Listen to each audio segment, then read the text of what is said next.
सुप्रभात प्यारे विद्यार्थियों, आपके बीए द्वितीय वर्ष में हिंदी साहित्य के द्वितीय प्रश्न पत्र के अंतर्गत पाठ्यक्रम में नाटक का उद्भव एवं विकास रखा गया है।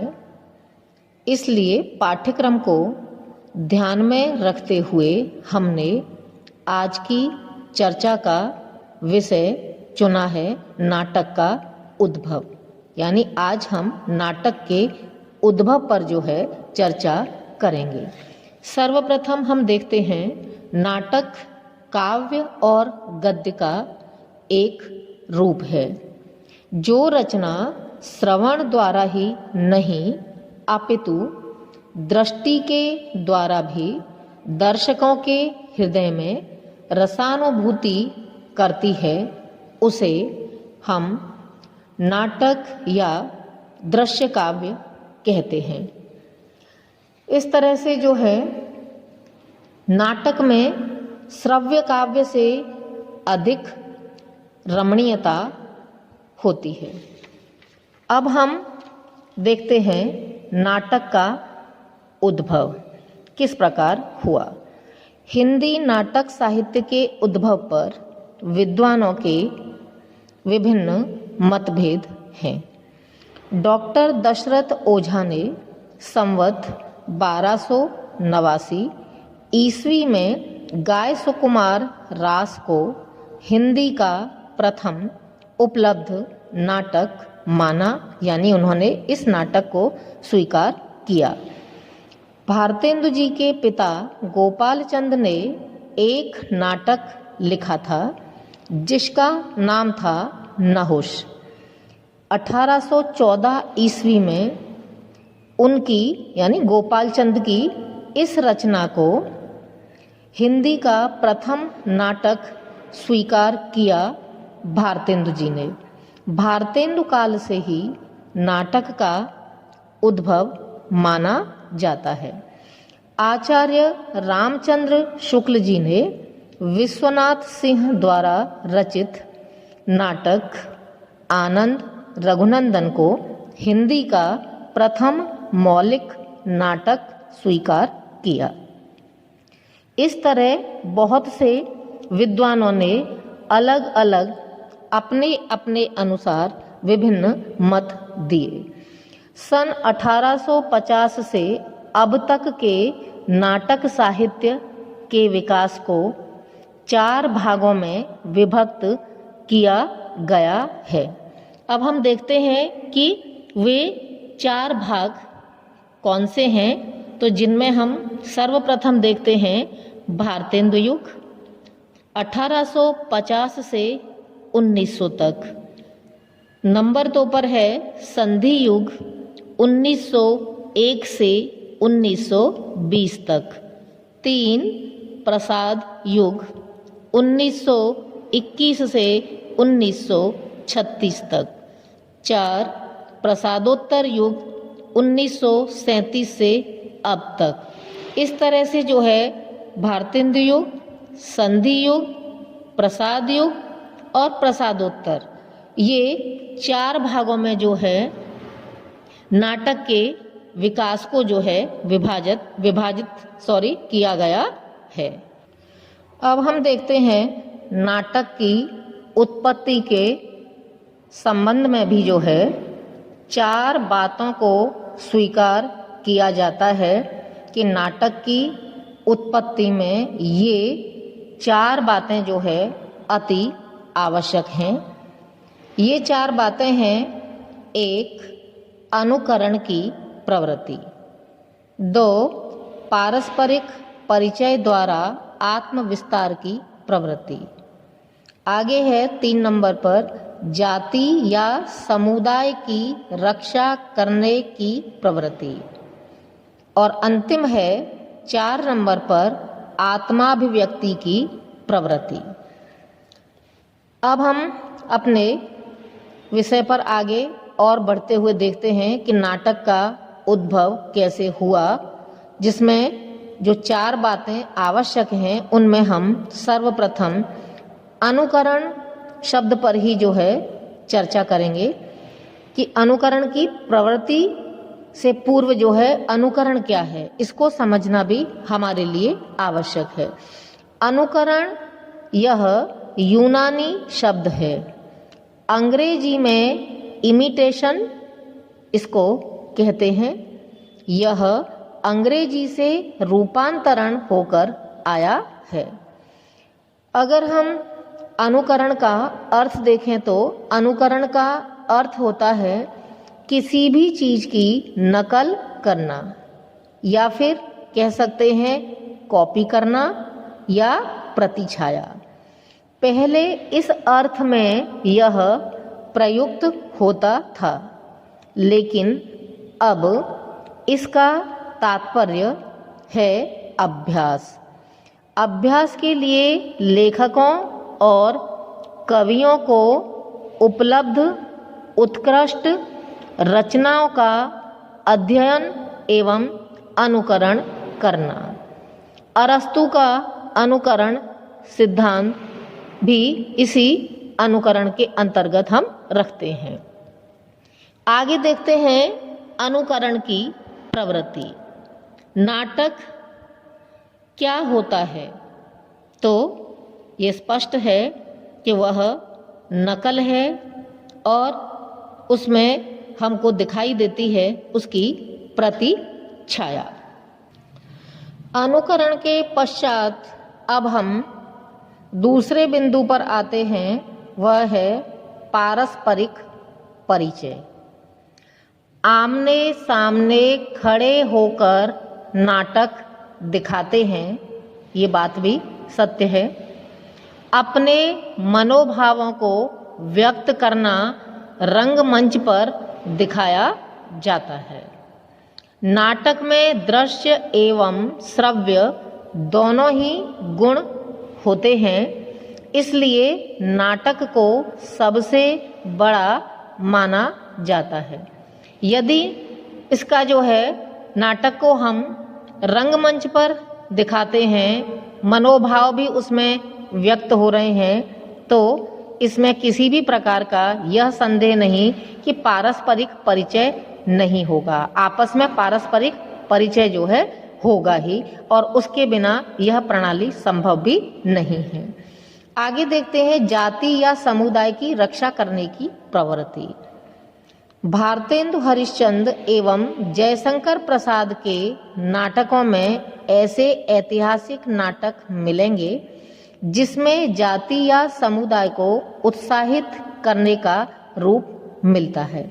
इसको हम थोड़ा सा और स्पष्ट कर लेते हैं कि यदि किसी भी रचना को, चाहे कहानीकार हो, नाटककार हो, कवि हो, उसने अपनी रचना को लिखा, स्वाभाविक रूप से वह उसमें क्या प्रस्तुत करेगा, ये चीज वो अपनी रूपरेखा पहले से ही बनाता है।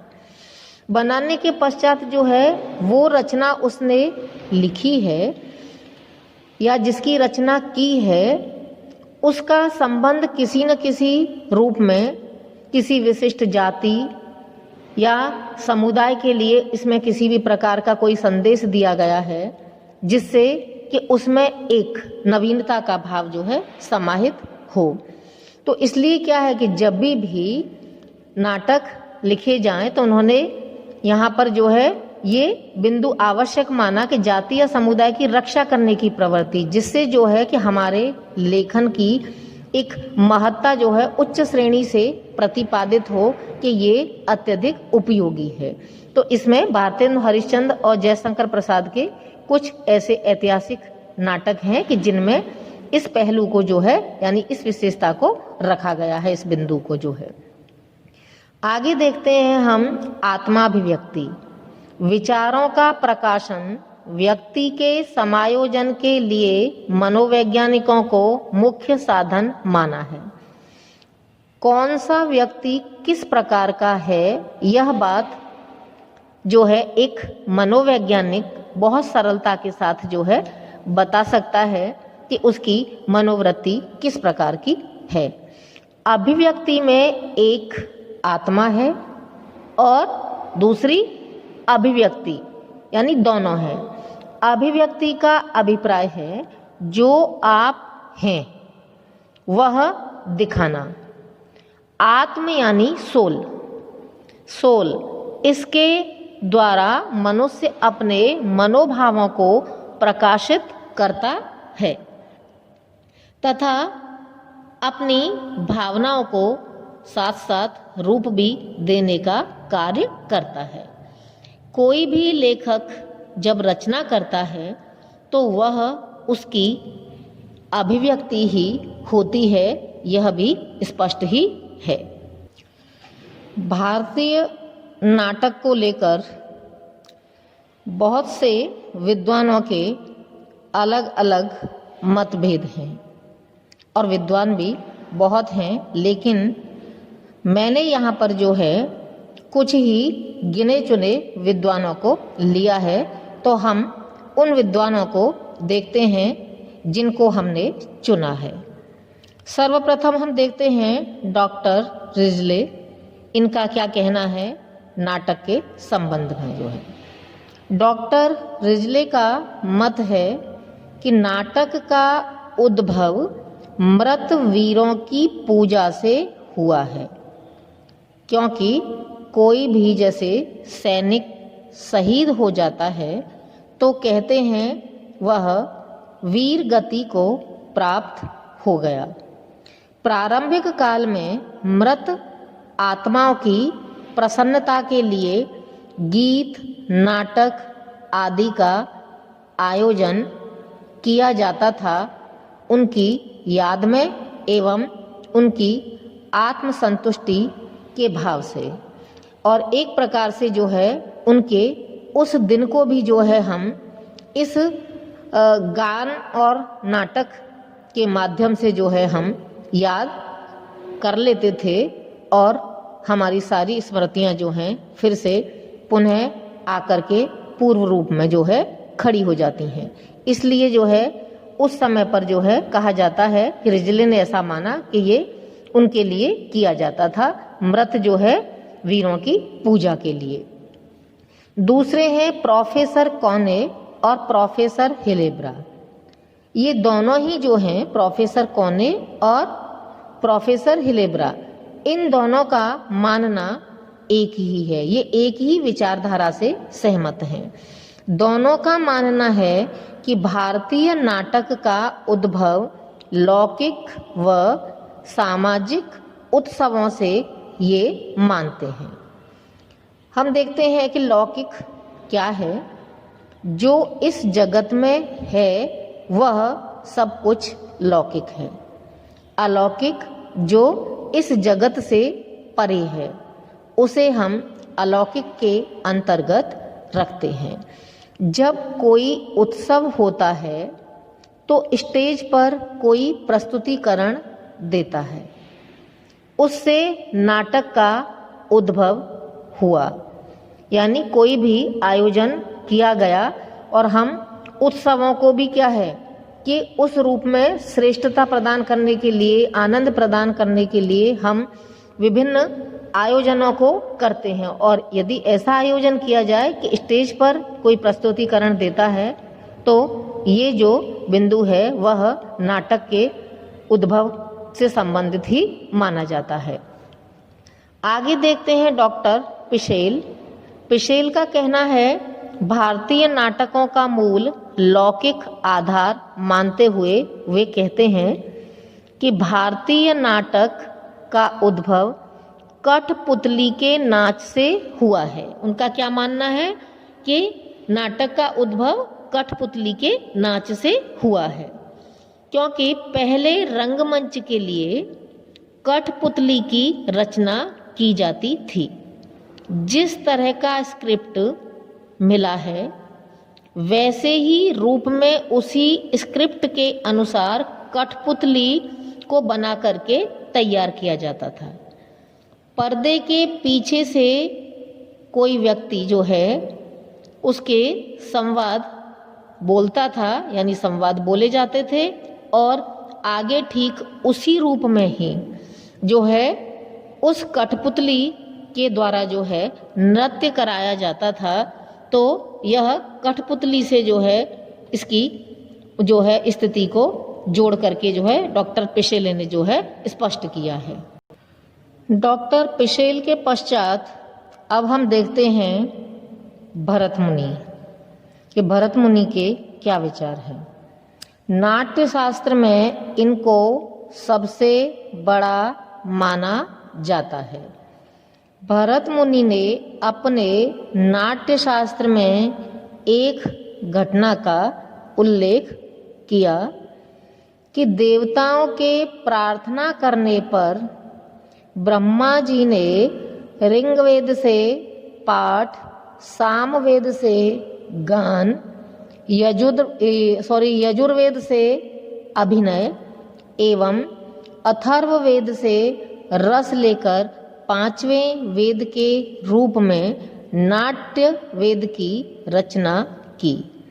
इसके लिए शिवजी ने तांडव नृत्य किया और पार्वती ने जो है लास्य प्रदान किया। इसके अतिरिक्त अब हम आगे और कुछ विद्वान देखते हैं कि कुछ विद्वान भारतीय यानी इनके अतिरिक्त जो है जो अन्य विद्वान हैं उनका क्या मानना है।